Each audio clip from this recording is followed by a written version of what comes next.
The 16-year-old boy was attacked by 7 people at a Halloween party, and 2 days later he passed away from his injuries. This is the case of Preston Lord. Quick trigger warning that this video does involve the unaliving of a minor, and a quick disclaimer that I'm just a girl, I'm not a lawyer, and all this information is publicly available. Preston Lord was born on September 23, 2007, making him 16 years old at the time of this case. He was a student at Combs High School in Queen Creek, Arizona.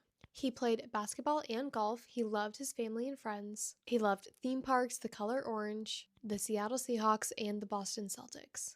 He was a typical teen. He had just turned 16 years old. He was proud to show off his driver's license, and he was excited for homecoming.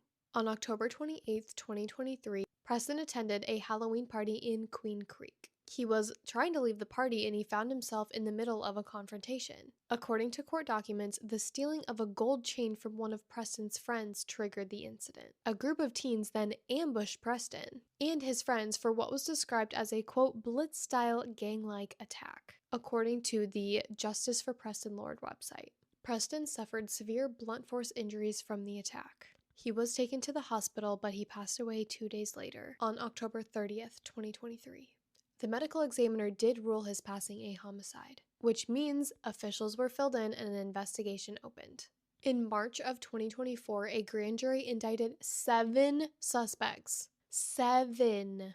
Did you hear? 7. They were all kids between 15 and 20 years old. These children were facing charges of first-degree and kidnapping. The suspects are alleged to belong to or to be affiliated with a group referred to in the media reports as the Gilbert Goons, who have been tied to multiple group-style attacks. Let's go through all these shit stains, shall we? First up is Talon Renner. He is 17 years old and is described in reportings to be a fighter. He was muscular, someone with aggression issues, and allegedly hid in his family's cabin after the attack. Investigators say Renner told someone over Snapchat, quote, "I got in a fight, I accidentally hit a kid, I guess I'm just too strong," end quote.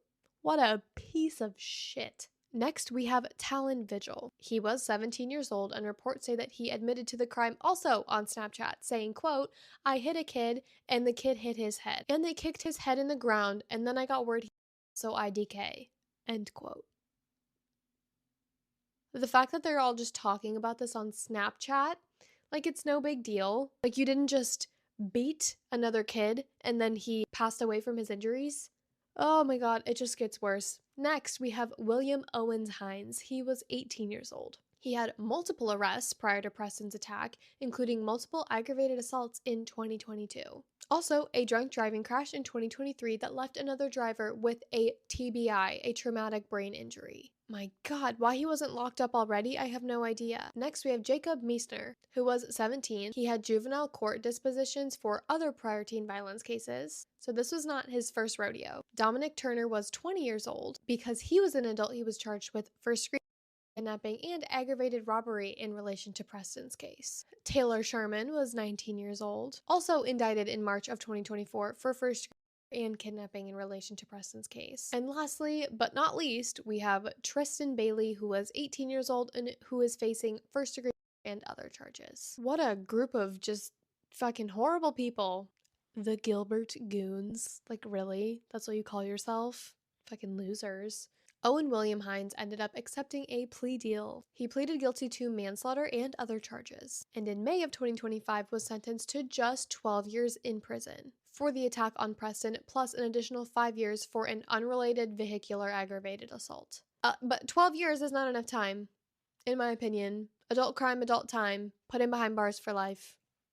The remaining 6 defendants are scheduled for trial with a target date in 2026, but that could shift. And a lot of them continue to face the most serious charge of first-degree kidnapping. In the aftermath, Preston's family, his mother Autumn, his father Nick, his sister Tatum, and the community in the East Valley continue to honor his memory with monthly walks and have pushed for legislative change. In fact, Preston's Law was introduced in Arizona to strengthen penalties for group attacks, called swarmings, after his passing. Preston was a promising young man, with his whole life ahead of him. He had dreams, he loved his life, he loved his friends, and he should have gotten a chance to live it. I personally hope that everyone involved in the attack gets charged and is behind bars for life and rots in prison. forever. That is just absolutely terrible and awful. And my heart goes out to Preston's family. That's truly one of the worst things I think anyone could ever go through. That is everything I have on this case. I would love to hear your thoughts in the comments. I post true crime videos, so if you like this type of content, follow so you don't miss my next video, and please stay safe out there because you never know what's right around the corner.